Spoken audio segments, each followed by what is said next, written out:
你有冇試過明明好攰，但係一瞓落床，對眼就全全望住天花板，點都瞓唔到？又或者半夜3更，條小腿突然間抽筋，抽到你要跳起身，痛到飆眼淚。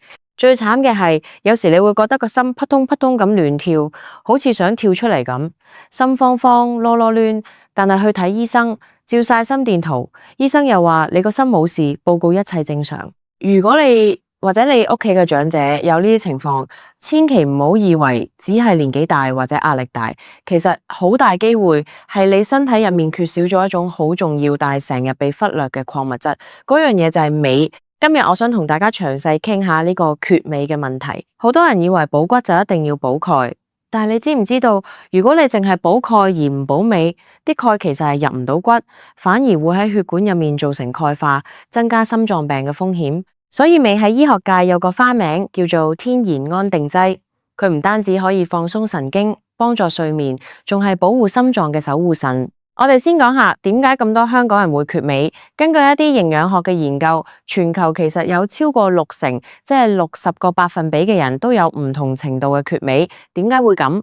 第一係因為而家嘅耕作方式，以前啲泥土好肥沃，充滿礦物質。但係而家啲地種完又種，用大量化學肥，導致蔬菜入面嘅鎂含量比起50年前少咗起碼30%。第二係因為我哋嘅生活習慣，如果你成日飲咖啡、飲濃茶或者中意食甜嘢、飲汽油彈，呢啲都會令到身體入面嘅鎂加快流失。最緊要嘅一點係，如果你長期壓力大，身體會分泌一種叫壓力荷爾蒙嘅嘢，呢個過程會消耗大量嘅鎂，所以點解你越壓力大就越難瞓，越容易抽筋，就係呢個原因。好多長者朋友問我，既然缺鎂咁大件事，點解驗血驗唔到？呢個係最陰險嘅地方。我哋身體入面99個百分比嘅鎂係儲存喺骨骼、肌肉同細胞入面，只有1個百分比係喺血液入面。當你血液入面嘅鎂唔夠嘅時候，身體會好聰明咁由骨頭度借啲鎂出嚟，維持血液嘅平衡。所以當你驗血報告話你血鎂正常嘅時候，你嘅細胞可能已經乾塘好耐。咁缺鎂會有咩具體徵兆呢？大家可以對號入座。首先係失眠同焦慮，鎂係負責調節大腦入面一個叫伽巴嘅神經遞質，呢種嘢係幫你大腦收掣熄機嘅。如果你缺鎂，你個大腦就會一直處於興奮狀態，明明好攰，但係熄唔到機。喪臥係一大肌肉，佢嘅收縮同放鬆靠鈣鎂嘅平衡。他日先酷介鈣煙瀉，鈣係負責收縮，鎂係負責放鬆。如果你唔夠鎂，個心就只識縮唔識放，咁咪會出現心悸、心慌，甚至係心律不正。第三係抽筋同肌肉震。如果你眼皮成日跳，或者腳趾、小腿成日無端端抽筋，呢個已經係身體發出嘅紅色警報。講咗咁多危險性，咁到底點樣補先最有效？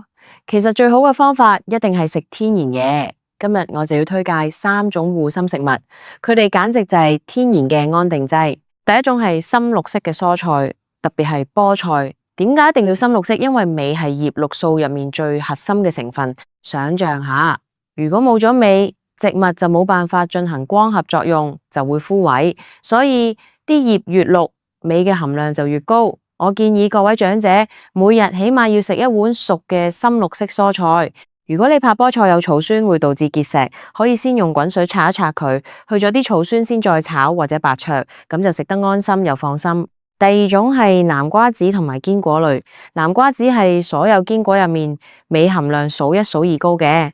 如果你每日食一小把，大約30克左右，就已經可以提供你一日所需鎂含量嘅40%。南瓜子仲有一種好處就係對男士嘅前列腺都好有幫助。不過大家記住喎，買堅果一定要買原味，無添加鹽、無油炸嘅。如果你壓力唔好，可以將南瓜子磨成粉，沖落麥片或者牛奶度飲，一樣咁補。第三種係黑朱古力或者香蕉，呢個相信大家聽落會好開心，因為呢兩樣嘢都好好食。黑朱古力一定要揀濃度係70%或者以上嘅。黑朱古力入面除咗有大量嘅鎂，仲有豐富嘅黃酮類化合物，對血管彈性非常有幫助。而香蕉除咗有鉀，鎂嘅含量都唔差，仲有一種叫色胺酸嘅物質，可以幫身體合成快樂荷爾蒙，令你心情舒暢啲。除咗食呢3種食物，如果你已經係50歲或者60歲以上嘅長者，我仲有幾點一定要叮囑你。第一係減少飲酒，酒精係美嘅克星，飲一杯酒會令你喺之後嘅幾個鐘頭入面排尿排走多幾倍嘅鎂。第二係注意你食緊嘅藥，好多老人家有血壓高或者水腫，要食利尿藥，呢類藥會令鎂流失得好快。如果你長期食緊呢類藥，一定要同醫生溝通，睇下使唔使額外補充鎂片。最後我想講講，如果你真係想買鎂片補充劑，應該點樣揀？市面上好多平價嘅鎂片係氧化鎂，呢種鎂嘅吸收率好低，得嗰4個百分比左右，食完仲好容易會肚屙，通常係用嚟做通便藥。如果你係為咗改善失眠同保護心臟，你應該揀甘氨酸鎂或者檸檬酸鎂。甘氨酸鎂係同氨基酸結合，吸收率最高，而且對腸胃最溫和，係公認最能幫助睡眠嘅形式。健康係要靠自己累積返嚟嘅，唔係等到病先至去醫生。如果你覺得最近個人好似好燥底，瞓得唔好，或者成日覺得心驚驚，不妨由今日開始喺餐單度加多啲我講嗰3種食物，可能只係1個星期，你就會發覺自己個人定咗好多，半夜唔再抽筋，連血壓都可能平穩啲。記住，長壽唔係目的，高質量嘅晚年生活先係我哋追求嘅目標。唔好俾呢啲隱形嘅飢餓搞到我哋周身唔聚財。話時話，大家平時除咗抽筋失眠，仲有冇啲乜嘢查唔到原因嘅唔舒服？或者你有冇一啲自己試過好有效嘅補味食譜？歡迎大家喺下面留言同我一齊討論。講到心臟健康，好多人都會聯想到膽固醇或者血壓，但其實鎂喺維持心肌功能方面扮演住一個核心角色。我哋嘅心臟每一日要跳大約10萬次，每一次跳動都需要能量。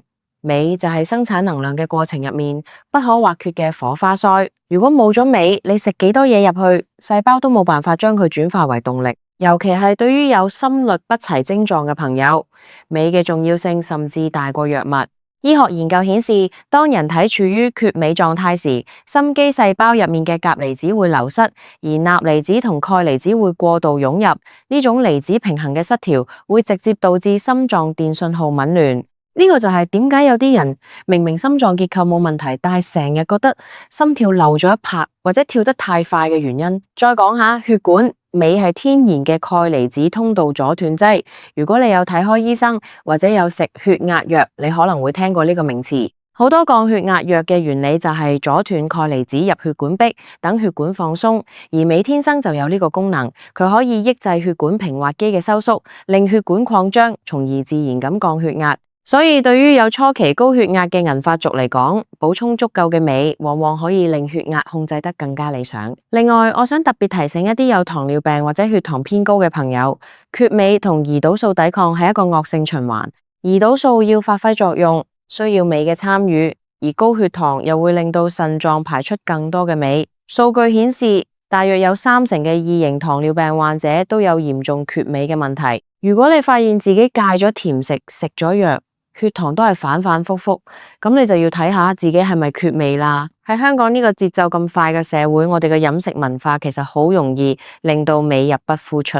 例如我哋好鍾意食茶餐廳嗰啲公仔麵、白麵包、精製白米，喺加工過程入面，超過80%嘅鎂已經被磨走晒。所以我建議大家可以嘗試將白米換成糙米或者五穀米，雖然口感硬啲，但係營養價值完全係兩回事。如果你係屬於嗰種一定要食補劑嘅人，我想教你點樣睇標籤。除咗頭先講嘅甘氨酸鎂，仲有一種叫牛磺酸鎂。牛磺酸本身就對心肌修復好有幫助，當佢同鎂結合，可以話係專門為心臟健康而設嘅補充品。不過記住，補充鎂片唔係越多越好。成年人每日嘅建議攝取量大約係300至400毫克左右。如果你一下子食太多，最常見嘅副作用就係肚屙。所以由少量開始，或者分散喺3餐度食，效果會最好。最後我想同大家分享一個簡單嘅補鎂一日餐單。早餐1碗燕麥奶沖嘅五穀麥片，加1匙南瓜子同埋半條香蕉。午餐白灼菜心，記得食多啲菜葉，加份蒸魚同埋半碗糙米飯。下午茶1小塊85%嘅黑朱古力。晚餐1份蒜蓉炒菠菜。記得先焯水，加豆乾炒肉片，咁樣食法，你一日攝取嘅味就已經非常充足。健康唔需要花大錢，亦唔需要食啲奇奇怪怪嘅偏方，只要我哋明白身體嘅運作邏輯，揀啱食物，每個人都可以擁有一個強壯嘅心臟同埋高品質嘅晚年生活。希望呢啲資訊可以幫到大家，特別係各位長者朋友。如果你覺得自己條命好長，但係身體唔好，咁長命反而係一種折磨，所以我哋一定要趁依家仲行得、走得、食得，將身體嘅底子打好，唔記得分享呢條片俾你身邊嘅老友記，一齊保美，一齊健康。好多人睇完健康資訊覺得好有道理，但係轉頭就唔記得咗。我希望你聽完之後，聽日去街市買菜嘅時候就買2斤菠菜，買一包南瓜子。改變係由下一餐飯開始嘅。如果你長期失眠，試下連續1個星期食多啲含鎂食物，或者喺睡前泡個熱水腳，熱水入面可以加啲瀉鹽，即係硫酸鎂，皮膚都可以吸收鎂氣。你會發現世界真係會變得唔同咗。好啦，今日就講到呢度，我係你嘅健康老友記，我哋下次再見，拜拜。